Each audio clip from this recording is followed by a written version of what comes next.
Hello बच्चों, मैं doctor Sunita Nandal कक्षा 11th के लिए अभिव्यक्ति और माध्यम की तीसरी वीडियो तीसरा भाग है पत्रकारिता के विविध आयाम। प्रश्न बनता है, संपादन के अर्थ को स्पष्ट करते हुए संपादन के प्रमुख सिद्धांतों का उल्लेख कीजिए। संपादन का अर्थ और संपादन के सिद्धांत। संपादन का अर्थ है किसी सामग्री या घटना के विवरण से उसकी अशुद्धियों को दूर करके उसे पठनीय बनाना, पढ़ने योग्य बनाना। संपादन का अर्थ क्या है? किसी सामग्री या घटना के विवरण से, किसी सामग्री या घटना के विवरण से उसकी अशुद्धियों को दूर करके उसको पढ़ने योग्य बनाना। कोई भी घटना हो चाहे सामग्री हो, उसके विवरण से गलतियों को निकाल करके काट छांट करके उसको पढ़ने योग्य बनाना संपादन कहलाता है। एक संपादक या उपसंपादक अपने रिपोर्टर की खबर को बड़े ध्यान से पढ़ता है, उसकी भाषा शैली, व्याकरण, वर्तनी तथा संबंधी अशुद्धियों को दूर करता है। एक संपादक या उपसंपादक जो रिपोर्टर खबर लेकर आएगा, रिपोर्टर की खबर को ध्यान से पढ़ता है, उसकी भाषा शैली, व्याकरण, वर्तनी और वर्तनी संबंध तथा जो तथ्य संबंधी जो गलतियां हैं उनको दूर करता है। वह उस खबर के महत्व के अनुसार उसको काटता छांटता है। उसे समाचार पत्र में कहाँ स्थान दिया जाना है ये भी तय करता है। कौन तय करेगा? संपादक या उपसंपादक। किसको तय करेगा? जो रिपोर्टर खबर लेकर आता है। इस कार्य के लिए उसे कुछ सिद्धांतों को ध्यान में रखना पड़ता है। इन सिद्धांतों को संपादन के सिद्धांत कहते हैं। यहाँ हम प्रमुख जो संपादक के सिद्धांत हैं उसका वर्णन करेंगे। फिर देखिएगा, संपादन का अर्थ है किसी सामग्री या घटना के विवरण से उसकी अशुद्धियों को दूर करके उसको पढ़ने योग्य बनाना। एक संपादक या उपसंपादक उसे अपने रिपोर्ट की खबर को ध्यान से पढ़ता है, उसकी भाषा शैली, व्याकरण, वर्तनी और तथ्य संबंधी अशुद्धियों को दूर करता है। उसे खबर के महत्व के अनुसार काटता छांटता है। उसे समाचार में कहाँ जगह दी जानी है ये भी तय करता है। इस कार्य के लिए वह कुछ सिद्धांतों का ध्यान रखता है और इन सिद्धांतों को संपादन के सिद्धांत कहते हैं। संपादन के कुछ एक सिद्धांत अब हम आगे पढ़ेंगे। संपादन के मुख्य सिद्धांत। समाचार पत्र के संपादन के कुछ प्रमुख सिद्धांत होते हैं। इन्हें हम पत्रकारिता के आदर्शों की संज्ञा भी दे सकते हैं। पत्रकारिता के जो प्रमुख सिद्धांत हैं उन्हें क्या कह सकते हैं? आदर्शों की संज्ञा, आदर्श भी कह सकते हैं। इनका पालन करके ही पत्रकार या समाचार संगठन अपने पाठक वर्ग का विश्वास जीत सकता है। इन सिद्धांतों के आधार पर खरा उतर कर ही समाचार या पत्रकार या समाचार संगठन अपने पाठक वर्ग का विश्वास जीत सकता है। किसी भी समाचार संगठन की सफलता उसकी विश्वसनीयता पर निर्भर करती है। लोग उस पर कितना भरोसा करते हैं, कितना विश्वास करते हैं। पत्रकारिता के कुछ एक जो सिद्धांत हैं वो निम्नलिखित हैं। पहला सिद्धांत है तथ्यों की शुद्धता। तथ्यों की शुद्धता मतलब जो समाचार छपा है, जो समाचार मिला हमें, उसमें कितने बात में कितनी सच्चाई है, कितनी शुद्धता है। वस्तुपरकता, कितनी ऑब्जेक्टिविटी, यानी कि छोटी मतलब बहुत सारी बातों को छोटे मतलब थोड़े शब्दों में ही कहा गया हो, बढ़ा चढ़ा कर ना कहा गया हो। तीसरा है निष्पक्षता, निष्पक्ष हो, एक पक्ष की तरफ झुकाव ना हो, निष्पक्ष हो। संतुलन हो, स्रोत, किस स्रोत से, उसका माध्यम क्या है, मिली का जानकारी हमें कहाँ से मिली है। संपादन के प्रमुख सिद्धांत हैं तथ्यों की शुद्धता, तथ्यों की शुद्धता, वस्तुपरकता, तथ्यों की शुद्धता, वस्तुपरकता, निष्पक्षता, संतुलन और स्रोत। फिर देखिएगा, तथ्यों की शुद्धता, वस्तुपरकता, निष्पक्षता, संतुलन और स्रोत। तथ्यों की शुद्धता, वस्तुपरकता, निष्पक्षता, संतुलन, स्रोत। तथ्यों की शुद्धता, वस्तुपरकता, निष्पक्षता, संतुलन, स्रोत। ये है संपादन के सिद्धांत। अब हम इनका वर्णन करेंगे, संपादन के प्रमुख सिद्धांतों का। पहले था तथ्यों की शुद्धता। एक सफल मीडिया या पत्रकारिता वास्तविकता को, रियलिटी को, शुद्धता को प्रतिबिंबित करती है। समाचार को यथार्थ में प्रस्तुत करके ही पाठक वर्ग के विश्वास को जीता जा सकता है। जैसा समाचार है एज इट इज उसे यूं का यूं, तथ्यों का यूं प्रयोग किया जाना ही, उनके विश्वास पाठक यूं का यूं प्रयोग करके ही पाठकों के विश्वास को जीता जा सकता है। समाचार पत्रों से हमें जो यथार्थ जानकारी, यथार्थ सूचनाएं मिलती हैं, उस यथार्थ की एक छवि हम अपने मन में बना लेते हैं। जो यथार्थ की एक छवि है वो हमारे मन में बन जाती है। ये छवि ही हमारे वास्तविक यथार्थ का काम करती है।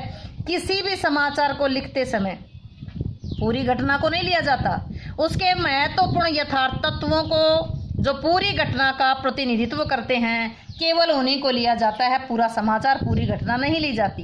तथ्यों को तोड़ मरोड़ कर प्रस्तुत करने से समाचार की विश्वसनीयता खत्म हो जाती है। इसलिए समाचार में तथ्यों की शुद्धता होनी चाहिए। जैसा है वैसे का वैसा होना चाहिए, उसमें कोई भी तोड़ मरोड़ करके प्रस्तुत नहीं किया जाना चाहिए। तो पहला तक क्या था? सिद्धांत तथ्यों की शुद्धता। दूसरा सिद्धांत है वस्तुपरकता, ऑब्जेक्टिविटी। वस्तुपरकता को भी वस्तुपरकता को भी तथ्यपरकता से देखा जाना चाहिए। निश्चित ही कौन से दोनों, तथ्यों की शुद्धता और वस्तुपरकता, इन दोनों में बहुत बड़ी समानता है, किंतु इनमें एक अंतर भी रहता है जिसे समझना बहुत जरूरी है। ये दोनों, तथ्यों की शुद्धता और वस्तुपरकता, ये एक जैसे दिखाई देने पर भी समान नहीं होते। ध्यान दीजिएगा, दोनों एक जैसे दिखाई देने पर भी समान नहीं होता।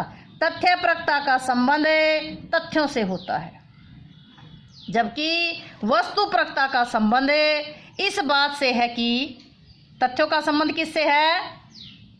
तथ्यपरकता का संबंध तथ्यों से है, जबकि वस्तुपरकता का संबंध इस बात से है कि कोई व्यक्ति तथ्यों को कैसे देखता है।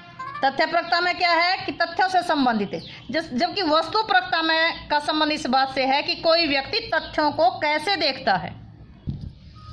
किसी तथ्य या विषय के बारे में हमारे मन में पहले से एक छवि बन जाती है। ये छवियां समाचार मूल्यांकन की हमारी क्षमता को प्रभावित करती है। किसी तथ्य के बारे में, किसी बात के बारे में, किसी टॉपिक विषय के बारे में हमारे मन में पहले से ही बनी छवियां समाचार मूल्यांकन की हमारी क्षमता को प्रभावित करती हैं। हम यथार्थ या तथ्य को उन छवियों के अनुरूप ही देखने की कोशिश करते हैं। समाज में रहते हुए हमारे मन में हजारों विषय या तथ्यों के बारे में अनेक धारणाएं बन जाती हैं। अतः वस्तुपरकता का लक्ष्य यही है कि एक पत्रकार समाचार के तथ्यों का संकलन करके और उसे प्रस्तुत करते समय अपने आकलन को अपनी धारणा से प्रभावित ना होने दे।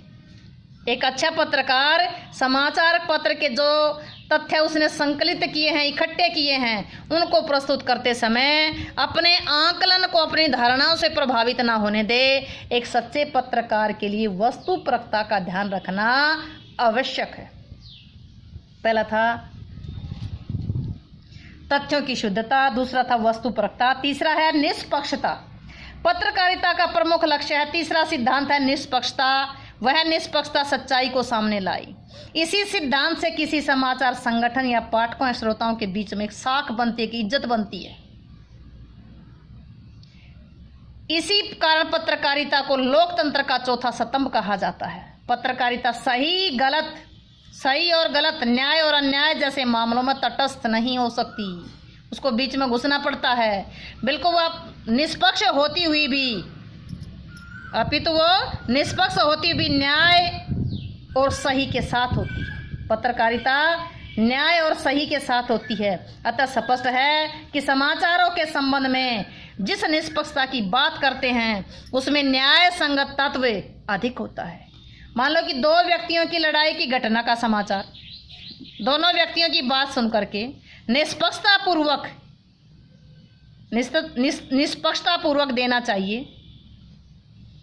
दो व्यक्तियों की लड़ाई की घटना या समाचार दोनों व्यक्तियों की बात को सुन करके निष्पक्षता पूर्वक देना चाहिए, किंतु इतना ही नहीं, दोनों में से सही कौन है उस सही का साथ देना चाहिए। ये निष्पक्षता है। दो व्यक्ति हैं, दोनों की बात सुनो, दोनों की बात सुन करके निष्पक्ष और सही का साथ देना चाहिए।